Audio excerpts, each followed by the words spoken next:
This is the week 2 video for our mobility series on golf. This week we're focusing on shoulders and the shoulder mobility.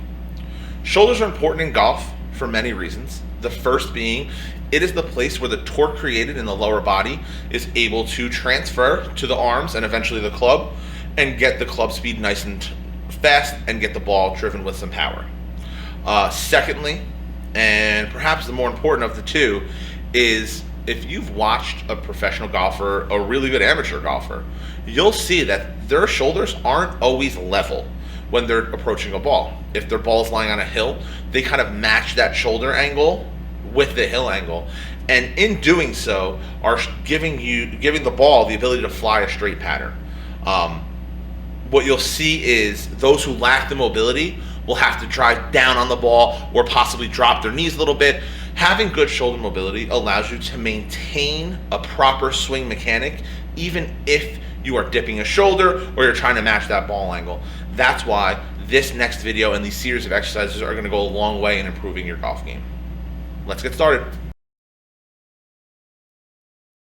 For the first mobility exercise we're going to do in this video, we're going to be utilizing our foam roller here. These foam rollers can be found at any sporting goods store. I believe in places like Five Below carry them. They go a long way in increasing mobility. It's something we'll put together 4 or 5 of these, and you can do that right before you go to bed. Just keep those active joints moving through motion.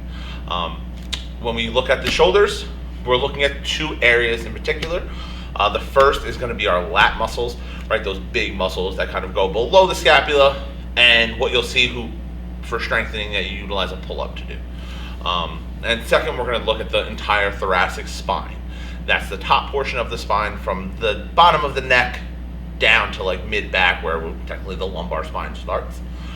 These first 2 exercises are going to be utilizing the foam roller to foam roll the lats and the thoracic spine. So let's start with the lats. When we go to foam roll these, or any foam roller in general, what you want to do is, and I'll show you kind of as we're doing this, is you place your foam roller down and you put your body part on top of it. For this, we're going to utilize our lats. So I'll be a little bit on my side with my arm extended above my head. This allows you to really get into the meat of the lat muscles, depending on each side. Now, when we roll, you'll notice like my legs are still on the ground. I have one leg propped up, the other leg is flat on the ground. Don't start with both legs off the ground and putting full pressure onto those lats. If you've never done this before, especially if you're an office worker who sit a lot, you likely have super relaxed lats from having a rounded shoulder posture. Putting pressure directly on that muscle might make you scream in agony. So take your time with this one. Start slow, arm up high, find the spot of most tension. For me, it's right about here. Sit on it for about 5-10 seconds, and then continue to roll up and over the shoulder. You'll feel a little pressure as you press on your scapula, that wing in your back. That's simply because, remember, the scapula is a almost free floating bone per se, and the lat muscle controls its elevation and depression in any kind of motion, especially when the arm is overhead. Make sure you're doing this with your arms overhead to get into all of the lats and keep the scapula elevated, and that'll enable you to get the lat in a full stretch position. So I would do 1 or 2 sets per side, like I said, 5 to 10 seconds on a spot of most tension, and then try to get the entire range of the muscle from mid-back to just above the scapula. 5 to 10 seconds, up and down each side. From there, we're going to go into the thoracic spine. This one is a little easier to understand and a little bit more user-friendly, if you will. So again, foam roller flat on the ground. We're going to approach the foam roller this time with the middle of our back, right on the foam roller here. You don't want to put it on your neck, just below your neck, so you'll see right kind of where a squat bar would sit if you've ever done a high bar squat. From there, you're going to take your arms overhead, kind of crossed. If, when you're rolling, you find a spot of tension, sit on it 5-10 seconds and come back. If this feels like, hey, I'm not really feeling anything, I just feel like I'm just pushing on my back for no reason, do yourself a favor, hug yourself. Not because you need it, but because that'll expose, just like when we reached our arms up, that'll force the scapulas wide and expose some more muscles in your back that are kind of protected by the scapula. So by giving yourself a nice big hug and rolling that way, you're hitting more musculature of the thoracic spine. And like I said, anytime you're doing foam rolling, 5 to 10 seconds on the most tight, tender spot, and then the entire length, so mid-back to top neck. So we'll be here, rolling back and forth. And again, this is something you can do at night, when you're hanging out, watching TV, what have you. You can do it in the morning as a way of waking up. There's never a bad time to really hit some mobility foam rolling exercises, especially when it comes to the upper back and shoulders. For these next two stretches and mobility exercises, we're going to be utilizing our stability ball over here. I find these on the stability ball are the best. However, they are exercises that can be done in other places. You can do them with a door jamb or anything you can grab onto will enable you to stretch your lats and pecs. I find the ball the best just because it allows you to kind of play with the range of motion a little bit more than if you were in like what we consider a door frame for most of these stretches. So we're gonna start with our lats, right? We just foam roll those. Let's give them a little bit more mobility by stretching them out here on our stability ball. So if you are gonna do this on a stability ball, the ball goes in front of you. Both hands are placed on the ball, palms out. You're gonna roll the ball away from you. Back up a little bit. You're gonna roll the ball away from you and drop your head in between your hands. So the ball rolls away, your head gets dropped down, and you allow the ball to roll away as you drop your head down and stay in that kind of a kneeling position. If you can, walk the ball out so your palms are on there. You'll feel that little expansion of your back, like you're kind of behind where your lungs would be. That's what we're looking at here. Remember, when we hold these stretches, we're holding them 5, 10, 15 seconds max, pulling them back up, relax for 5 seconds, and reset. So that's our lat stretch. From the next one on, we'll go to our pecs, right? Because remember, our shoulders aren't just about our back, it's about the front too. So we're gonna hit our pec stretches. Everyone's done these before. You're usually just like standing in a doorway and kind of reaching back as you twist your body. But on the stability ball, like I said, gives you a little bit more freedom of motion. So with this stretch, again, we're on all fours. Our hand is on the ball, and all we're gonna do is walk the ball away and drop our shoulder down. So you have a nice bent left arm here. My right arm's up on the ball. I'm feeling a nice stretch in my pec, and I'm reaching up. If the stretch is too intense with your arm straight, you can bend your arm, put your elbow there, and then dive into the stretch that way as well. Anytime we do a stretch, especially on a small muscle like a pec, you want to go to a point of tension, not pain, right? So if I'm here and I'm like, that's too tight, this hurts, relax, bend the arm, and try it again. Just to a point of stretching, 5, 10, 15 seconds of holding, and then back up. Those two exercises, more so than probably any two, are gonna relax the shoulder, right? Because we're doing the front and the back. Bring them together, the shoulder's nice and relaxed now, and can complete the entire range of motion that we needed, especially with the golf swing. The last true stretch for our mobility here is going to be what we call the sleeper stretch. It's an awkward name, but you'll kind of see it as we get to why it's called the sleeper stretch. We're going to lay on our side, and this is going to work our shoulder's ability to rotate.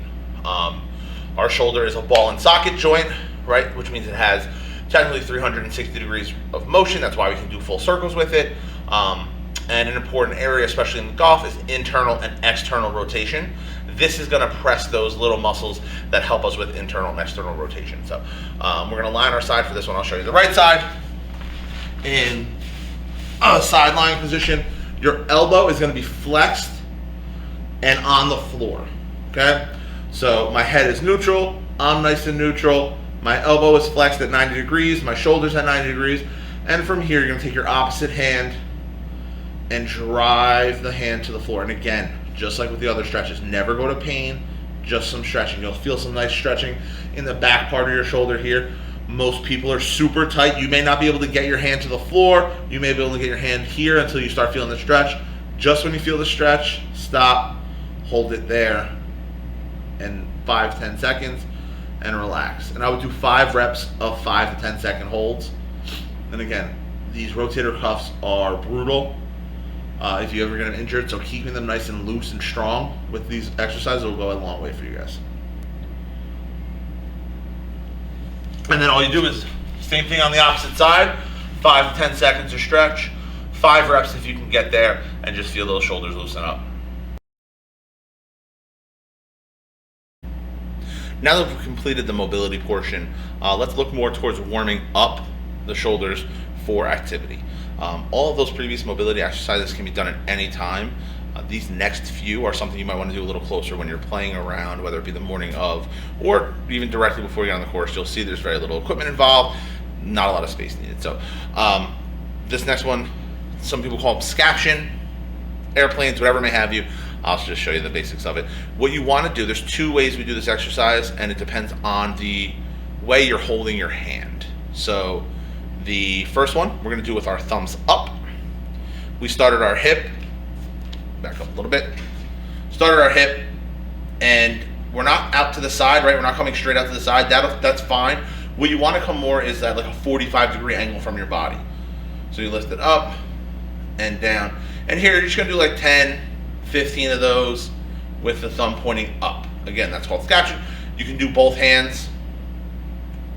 If you have something moderately heavy, a 2-3 pound weight, something in your bag that may mimic that weight, you can utilize these here as you're doing your scaption. Some people call them airplanes. I like scaption. After you get to your 10-15, you're going to flip your thumbs over, right? These are now called empty cans because you can imagine, right, if you had cans in your hand, they'd be dumping on the ground as you do it.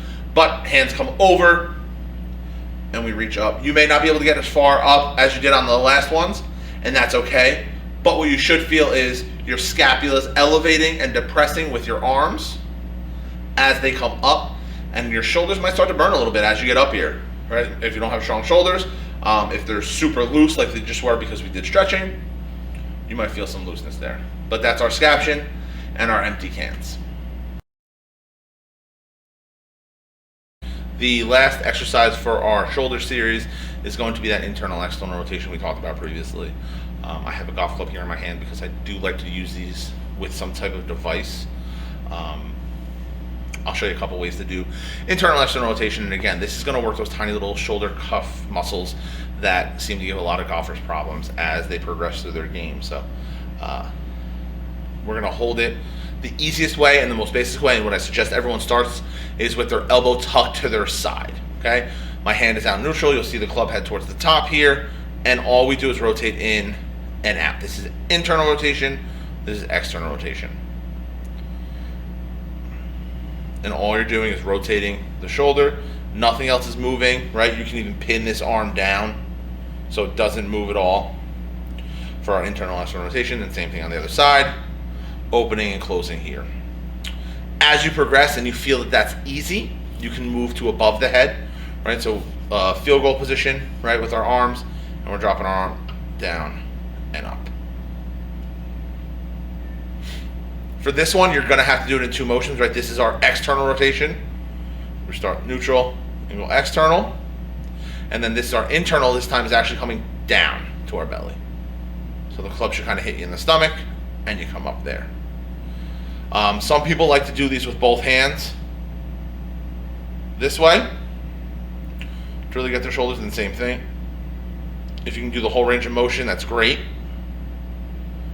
But again, make sure we're starting at our side. If you feel like that's super easy, go up to above the head and work there on our internal external rotation. Remember that and the scaption and the empty cans are great exercises to do before you hit the course, and they definitely will be included in the warm-up should you watch all 4 videos and complete the brief survey that you will see after week 4.